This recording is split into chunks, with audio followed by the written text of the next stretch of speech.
A copy of the Open Meetings Act is located on the table outside as well as on our website. There's also an automatic external defibrillator available in the back of the legislative chambers. Please stand for Pledge of Allegiance. I pledge allegiance to the flag of the United States of America and to the republic for which it stands, one nation under God, indivisible, with liberty and justice for all.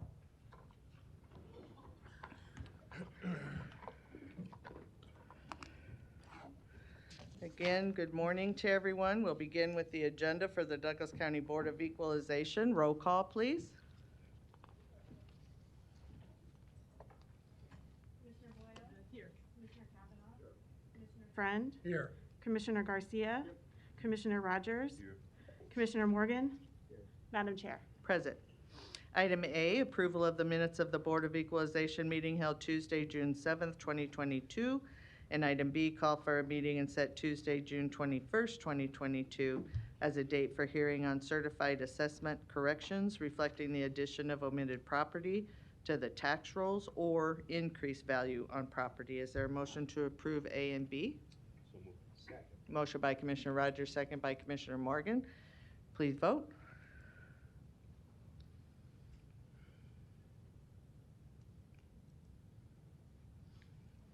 Motion passes, a vote of 7-0.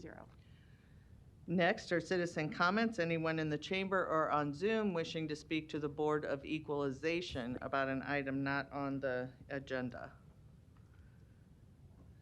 Seeing none, we'll move to our resolutions. We have two resolutions, D and E. We do not have need for an executive session. So do we have a motion to approve D, E, and adjourn? So moved. Second. Motion by Commissioner Rogers, second by Commissioner Friend. Please vote.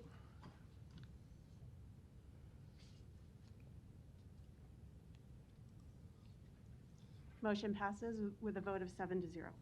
Next, we'll move to the agenda for the Douglas County Board of Corrections. Roll call, please. Commissioner Boyle? Here. Commissioner Kavanaugh? Commissioner Friend? Here. Commissioner Garcia? Here. Commissioner Morgan? Here. Commissioner Rogers? Here. Madam Chair. Present. Item 1, approval of the minutes of the Board of Corrections meeting held Tuesday, May 17th, 2022. Is there a motion to approve? So moved. Second. Motion by Commissioner Rogers, second by Commissioner Morgan. Please vote.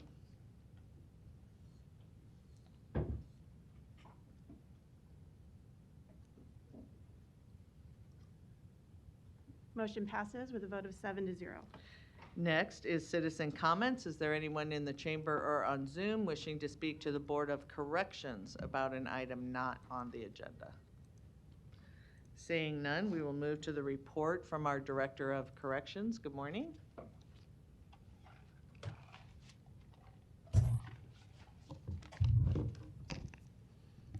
Good morning, Commissioners. Michael Myers, Director of Corrections for Douglas County. You have before you your monthly report for the month of May.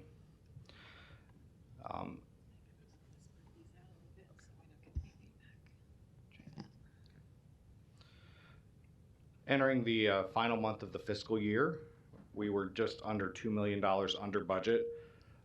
Most of that has already been encumbered to cover costs for the upcoming fiscal year, so we will finish slightly under budget. Overtime costs were $340,592 during May. That was a decrease of approximately $30,000 from the previous month. The Sanctions Center and Transitional Discharge Center placed a total of 11 individuals into community corrections, saving a combined 45 bed days. The 24/7 sobriety program placed 82 individuals on the program. There were 3,792 breath tests. 14 were positive for alcohol use, and there were 14 no-shows, leaving a compliance rate of 99.9%. There were 52 individuals monitored for 1,136 combined days of scram monitoring, and there were no violations of any kind. Therefore, the compliance rate was 100%. There were 954 drug tests administered with 90 violations and 52 no-shows. And there were 22 drug testing patches submitted for testing, and there were 6 violations. Work release admitted 14 individuals. House arrest admitted 46 individuals. The Reentry Assistance Program admitted 25 individuals, and 2 individuals received their GED. Reentry Services and Therapeutic Communities, there were 129 individuals who were admitted to the therapeutic community housing units, and 1 individual achieved their GED. Pretrial services, 32 individuals were referred for priority prosecution, saving 513 bed days. 323 individuals were placed on pretrial release.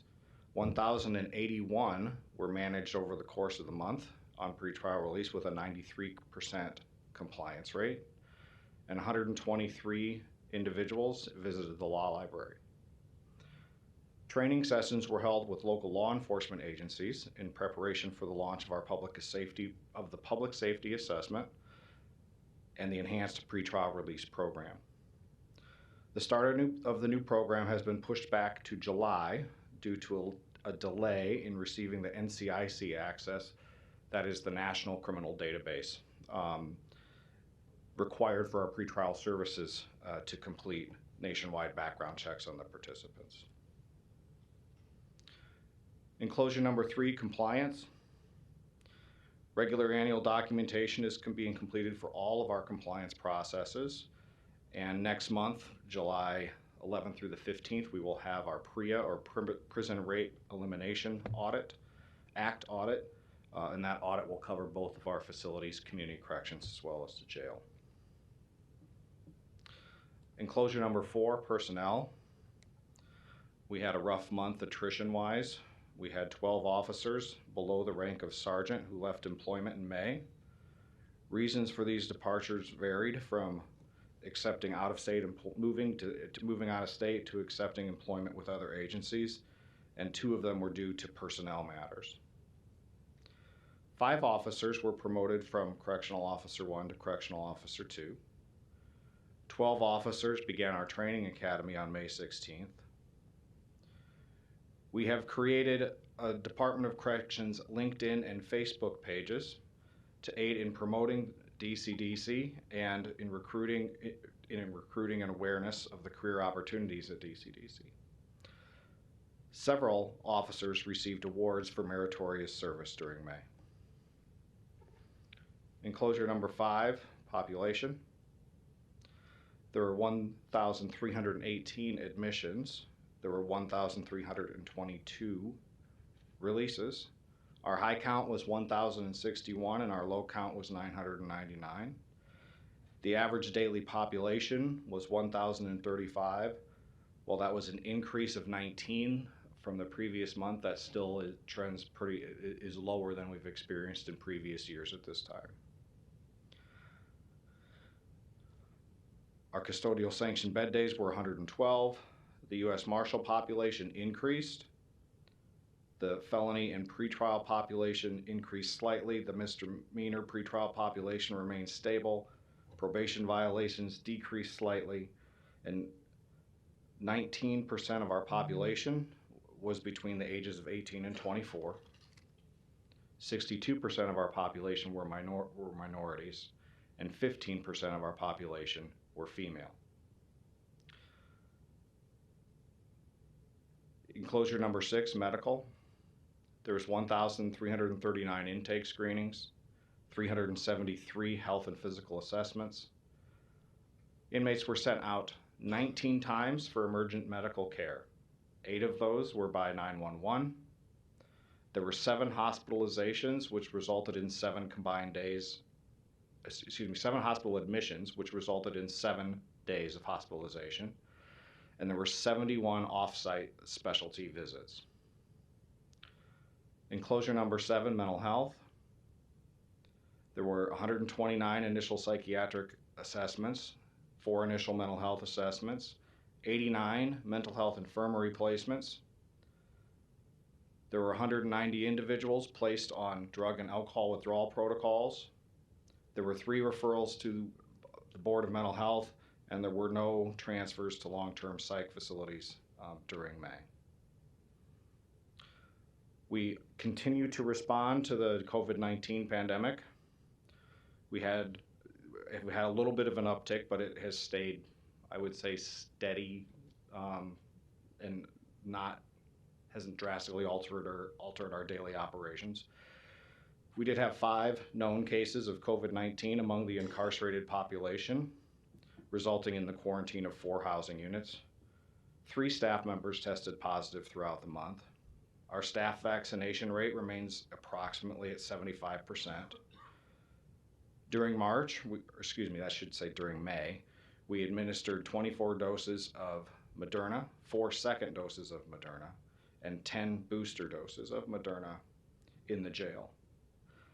Separately, at Community Corrections, the health department assisted with administering 21 second doses of Moderna. As of June 1st, we have fully vaccinated 1,682 incarcerated individuals and provided 167 boosters. We operated under the green COVID protocols throughout the month. However, we were very close to meeting the yellow criteria on a couple of occasions, which would have triggered additional precautions and restrictions.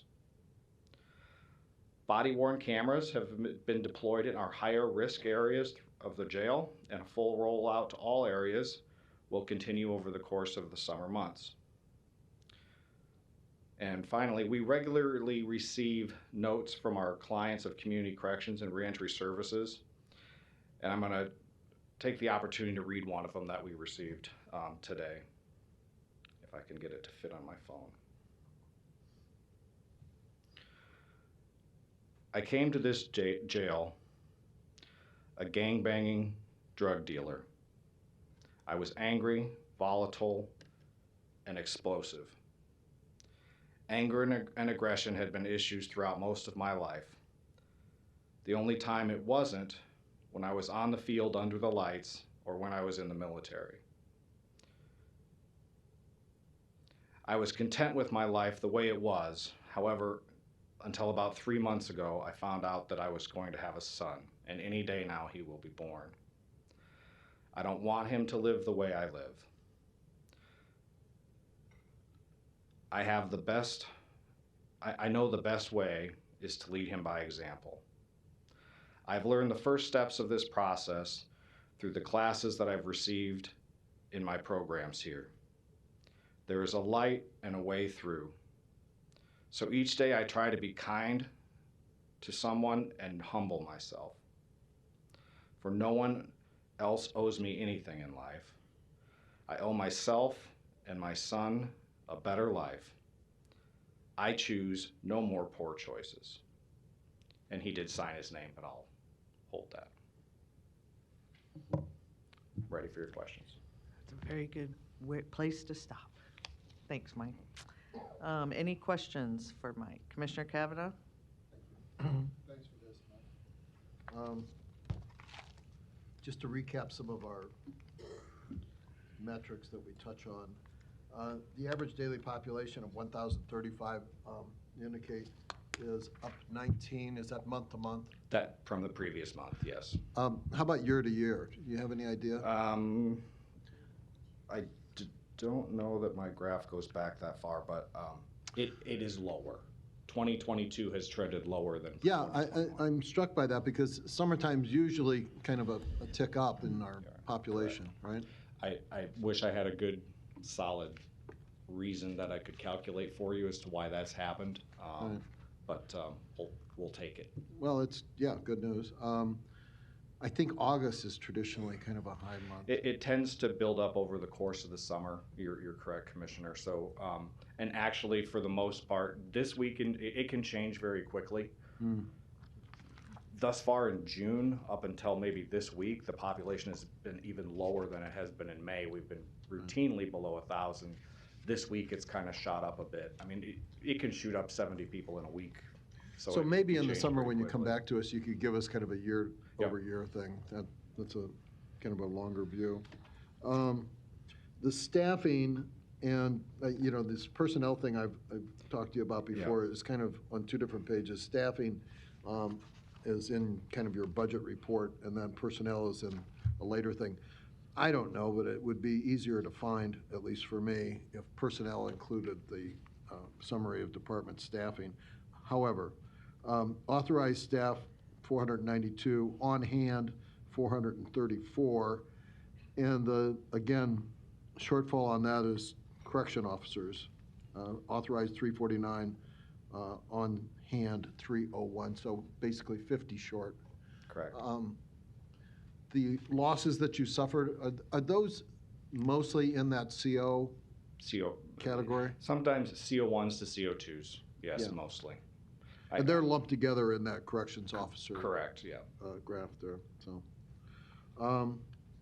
and finally, the minority-majority population percentage at, I think it's 62.15, tracking about the same.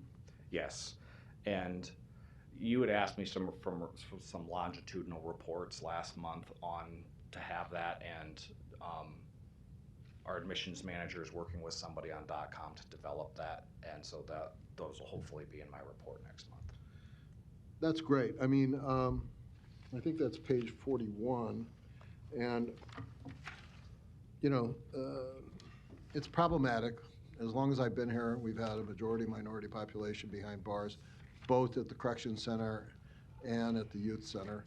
I don't think that reflects great on our community to have that. I don't believe that minorities are any more law-abiding or not than the majority population, but somehow we end up locking them up in disproportionate numbers, and it's problematic. I know you have no control over that. You take whoever comes, but thanks for noting that. I think it's good for our community to keep that foremost in our mind so that we can improve on that going forward.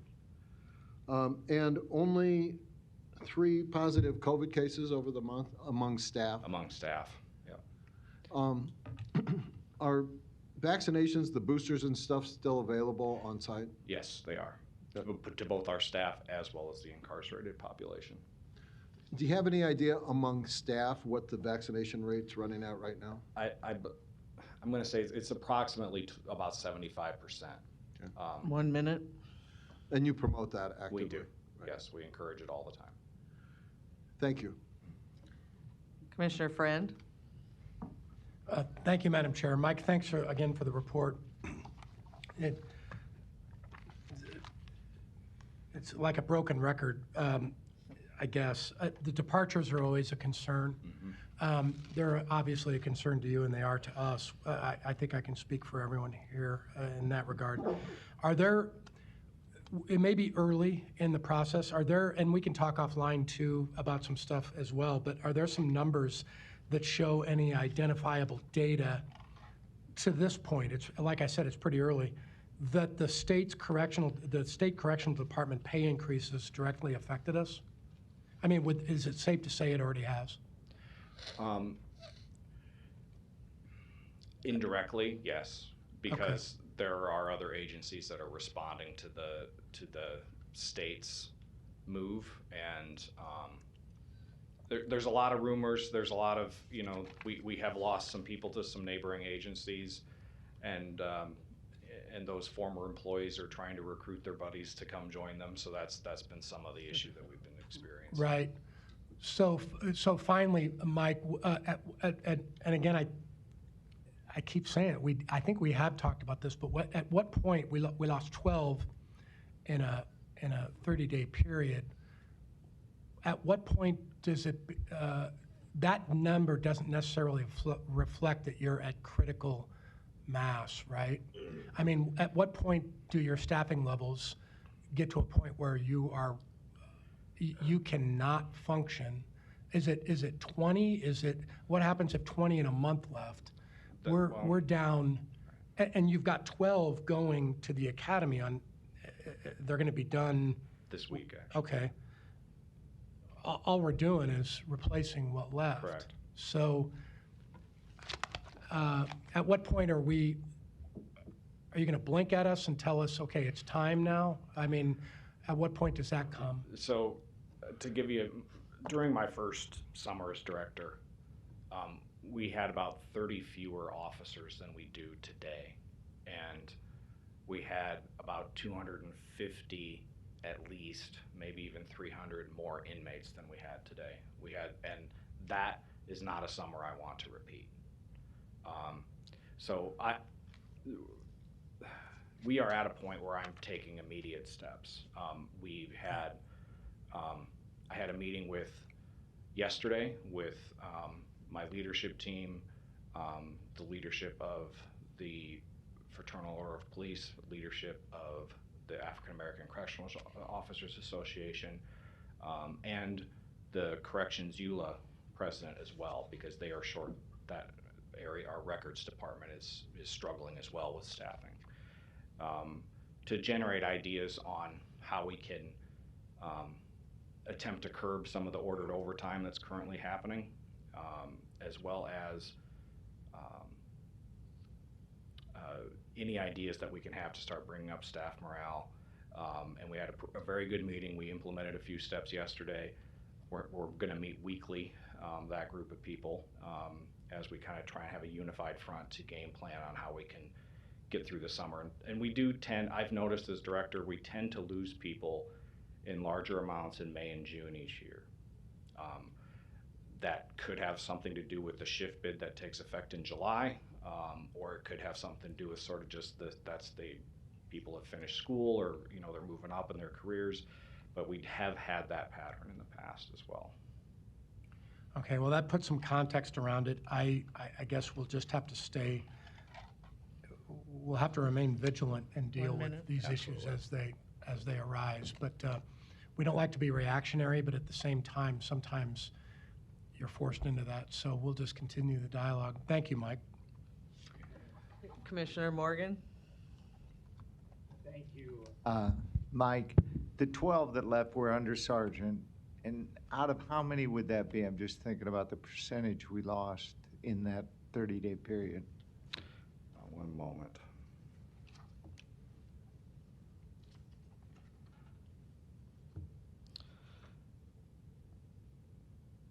So we had, we lost, so we would have started the month with about 361, and we finished the months with 349. Okay, so it's about 3.5% of our people that we're losing. And I don't know, I don't remember what it was the month before, but I know this board is trying to do all we can to be supportive of you and making certain that we have comparable pay as our surrounding counties, and we've seen that we were a bit behind some of those. I think sometimes when we're hiring, I'm not sure that they always take into consideration the pension that we have too. Were the 12 the newer type employees or some? I think there's a lot of people in that, I would say people in that 1.5 to 2 year up to 4 or 5 year range of people that left this past month. And, okay. There's a couple of things working against us, and the one is there is a sort of a grass is greener down the road, movement at the moment. There's also the same, as difficult as you've heard about the teachers and the exodus from the profession, and this has been a hard few years to work in this profession, and there are some people that are just leaving it altogether, and because of the toll that it's taken on them. I did see some national numbers that in the last year, I think it was 20% had left their jobs to seek a different employment. And it's pretty amazing numbers that we've never seen really before. Yeah. The correctional staffing, I was at the American Jail Association conference in May, and it was a topic everybody was talking about. It's not just us, it's across the nation and it's always been difficult to fully staff a correctional facility. It's even more challenging currently. We appreciate the good work you do, and I know that many of your employees feel that they are a family down there, and I've seen that when you and I've been together at some activities, and unfortunately one of them being that candlelight vigil. Right. And 100 people or more that were out there that day on a Sunday. Yeah. Okay, thank you. Thank you, Commissioner. Mike, the female population during that month increased a little bit. Is it the same again, reasons, or is something changing? No, I would say it's just kind of, you know, fortunately, I mean, we typically, over the past several years, have had to run 4 housing units for Right. women in addition to the, you know, the infirmary unit. We have been able to run 3 most of this year, so they've been, as sort of a proportion, they have also decreased over the course of the year. They did rise slightly. And, you know, there is just higher level crimes than what used to be the norm among the female population. But you know, for some reason, fortunately, we have had a little bit of a decrease. And then the off-site services that we're providing through medical, those seem to be, the average is probably about the same, but what are they, it seems like there's more going Sure. off-site than what There- we're taking care of. Yeah, there's and so those are for visits for specialty appointments that, you know, our on-site medical can't. They need to have a professional consult somewhere else, somewhere outside in the community.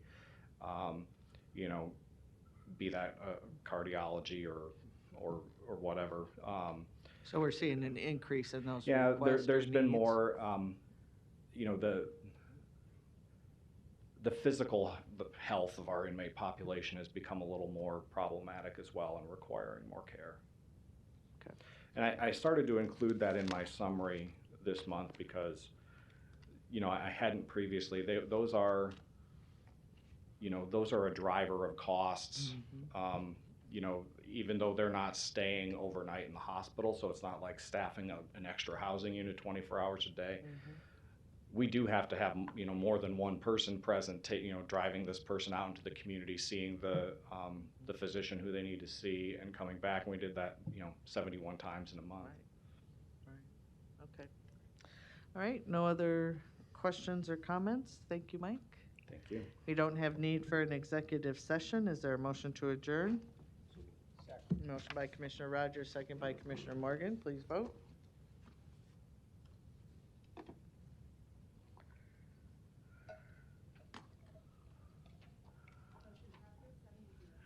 Next, we'll move to our agenda for the Douglas County Board of Commissioners. Roll call, please. Commissioner Boyle? Commissioner Kavanaugh? Commissioner Friend? Here. Commissioner Garcia? Commissioner Morgan? Commissioner Rogers? Madam Chair. Present. Item A, approval of the minutes of the Board of Commissioners meeting held Tuesday, June 7th, 2022. And item B, approval of claims submitted for payment processed through Tuesday, June 4th, 2022. Is there a motion to approve A and B? Motion by Commissioner Morgan, second by Commissioner Rogers. Please vote.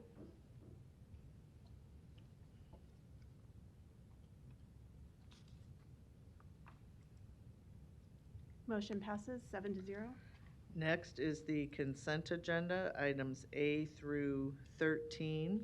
And Teresa, you wanted to make a comment on C, items 1 through 12? Yes, thank you. Teresa, York County Attorney's Office.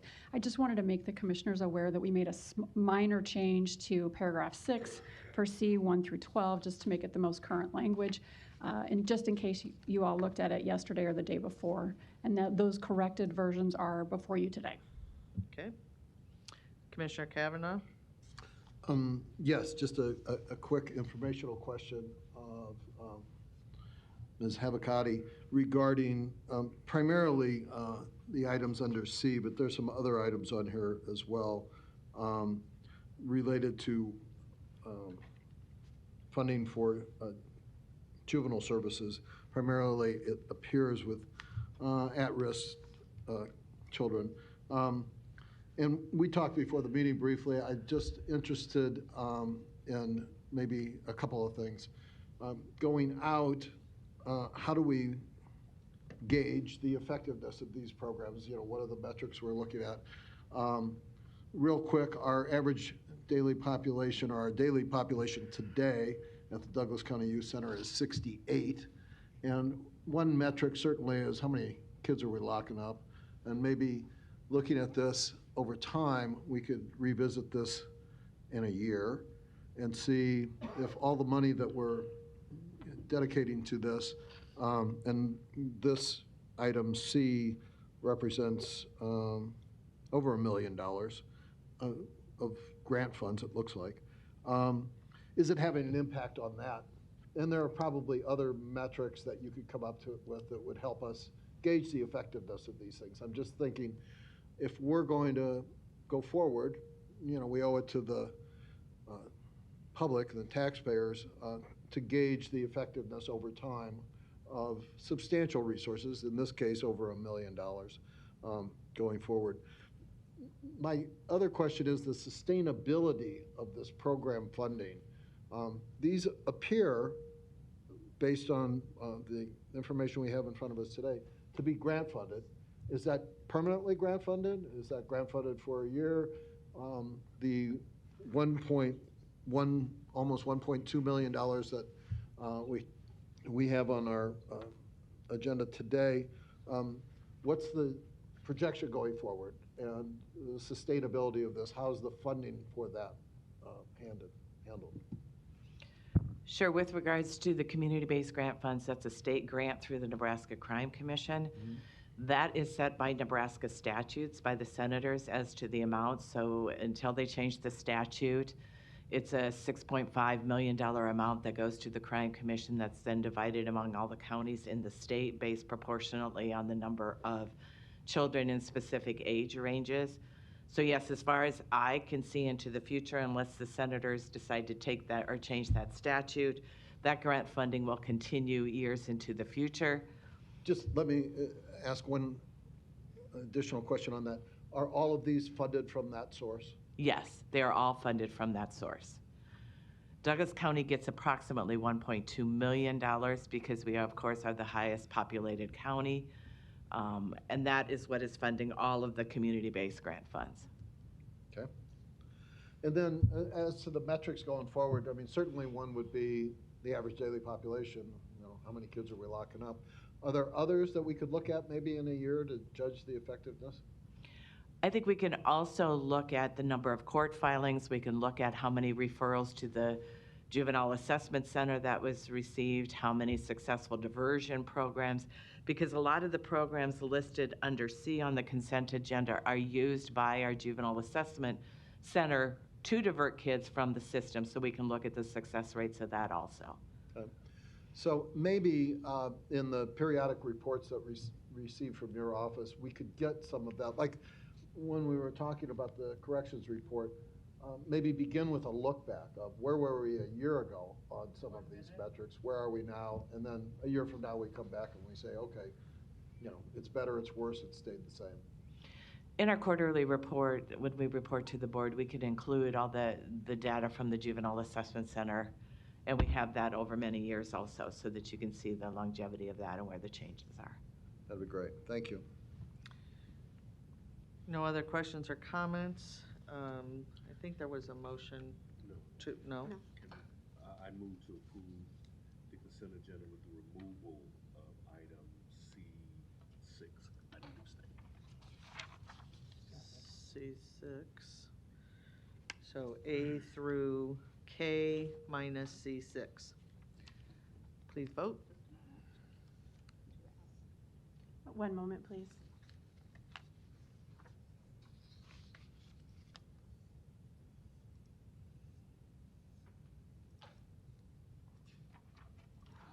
Okay, thank you.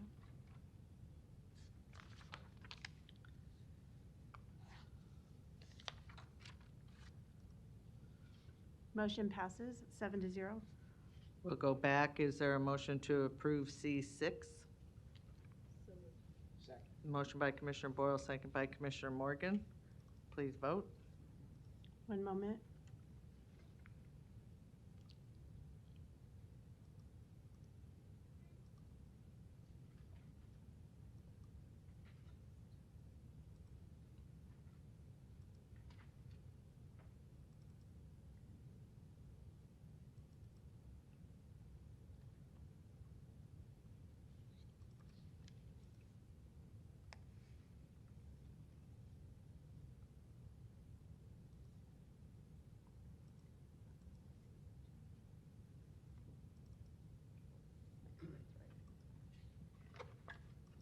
Okay. Are we voting on this? C6. I would have just a note that, and I meant to bring this up earlier, under, I think it's C2, I think it's a typo, but it says, targeting early intervention services for you of color. In the sentence there, and I believe that's probably youth of color. You might wanna amend that if we could do that at the same time we do this. I think it's just a simple type of draft.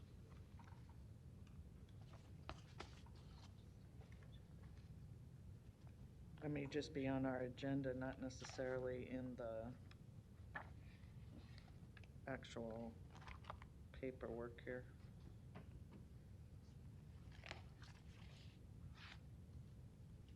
Yeah, it's just on the agenda. Okay.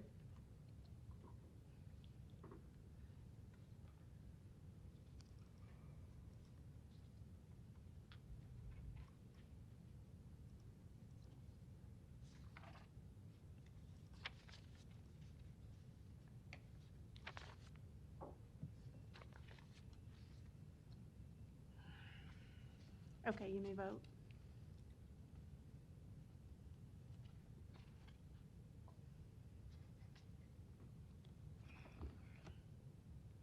Motion passes with a count of 6-0 with 1 abstaining. Commissioner Rogers.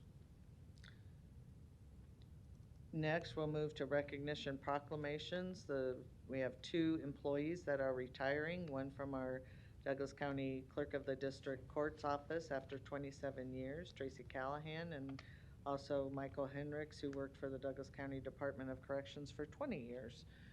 Neither are in attendance, but the board wishes them great success on their retirement and thank them for their service to Douglas County. Is there a motion to approve? Motion by Commissioner Morgan, seconded by Commissioner Rogers. Please vote.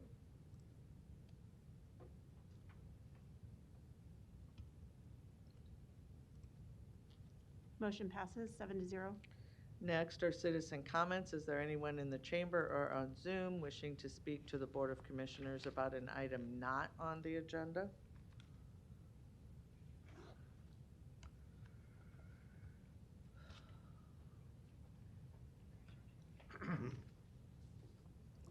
Good morning, Larry Storer, 5015 Lafayette Avenue, Omaha, 68132. This morning I want to do a little bit of civics again.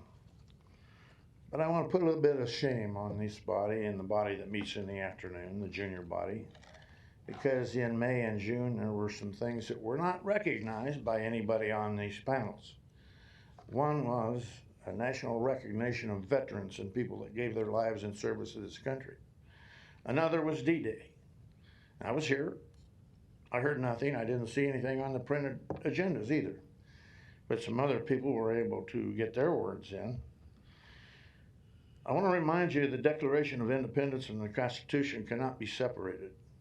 And when people don't feel that their government is no longer doing what they're supposed to be doing, what they were chartered to do, it is their right and their duty to abolish it, change it, or alter it. Yeah, the founding fathers thought through the amendment process rather than another revolution. I know you people are a little busy, much busier than I am, and your minds are in different places. But what's going on in this country right today is very much danger. Not for me, but from people on the other side of the spectrum, the socialistic spectrum. One is communism and one is Nazism. They were both socialist. Now, I'm going to quote one of my favorite sources of many, Mr. Mark Levin, who wrote a very good book about Marxism in America that some people think is the big lie.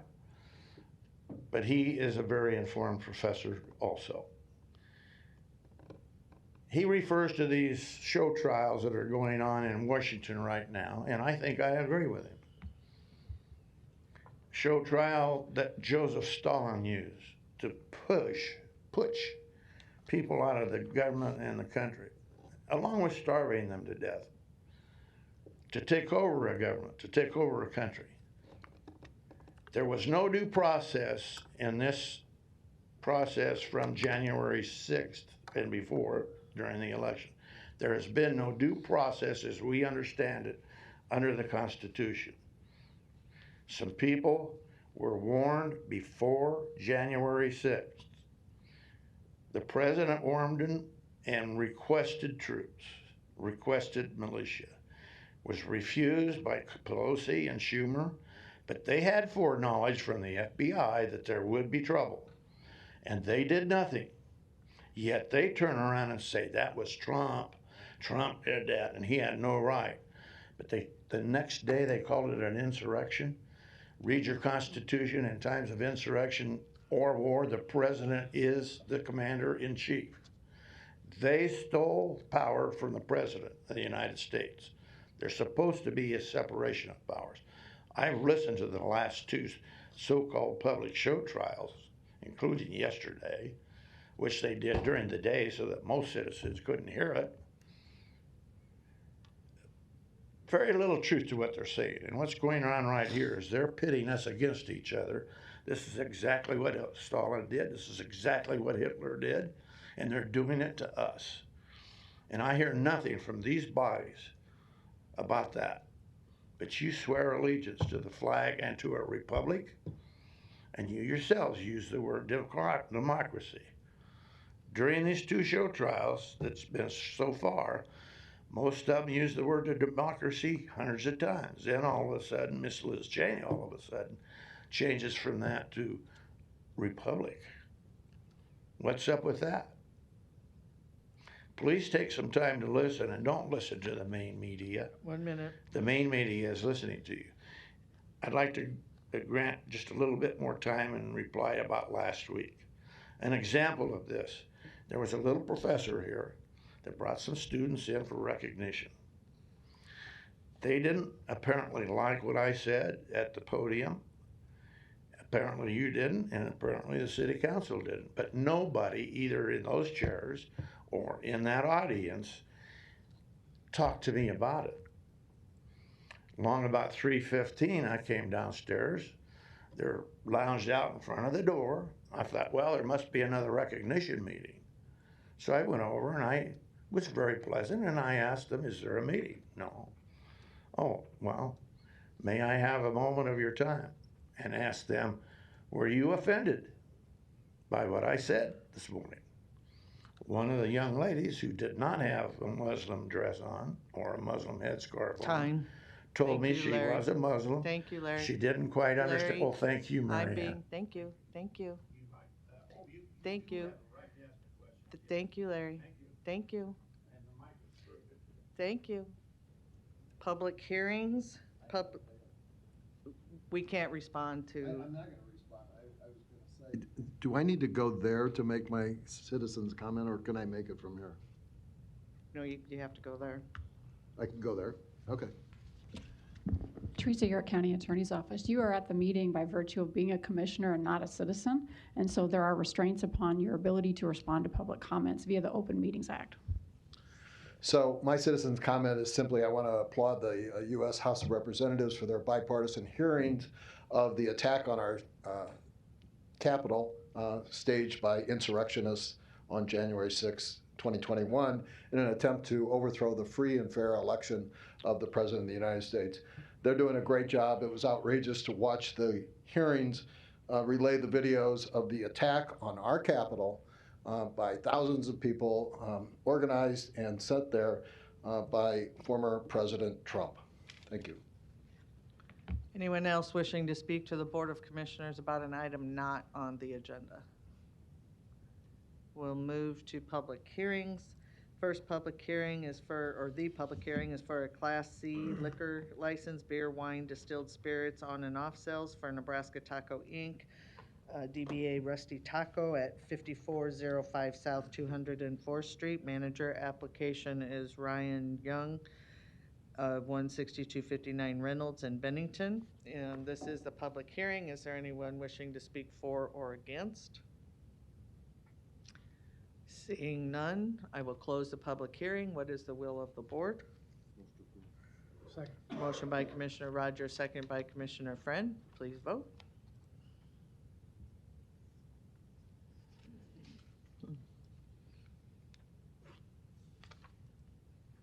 Motion passes 7-0. Next are the committees. We have nothing on any of our committees' agenda except for the routine reports for finance and HR. Do we have executive session? Yes, litigation, legal advice / personnel, and union negotiation. Okay. Is there a motion to go into executive session? Motion by Commissioner Rogers, second by Commissioner Morgan. Please vote.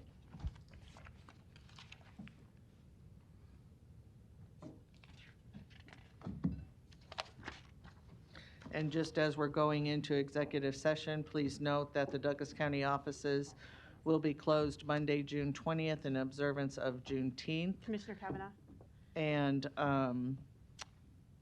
And we will meet as a Motion board passes on June 7-0. 21st.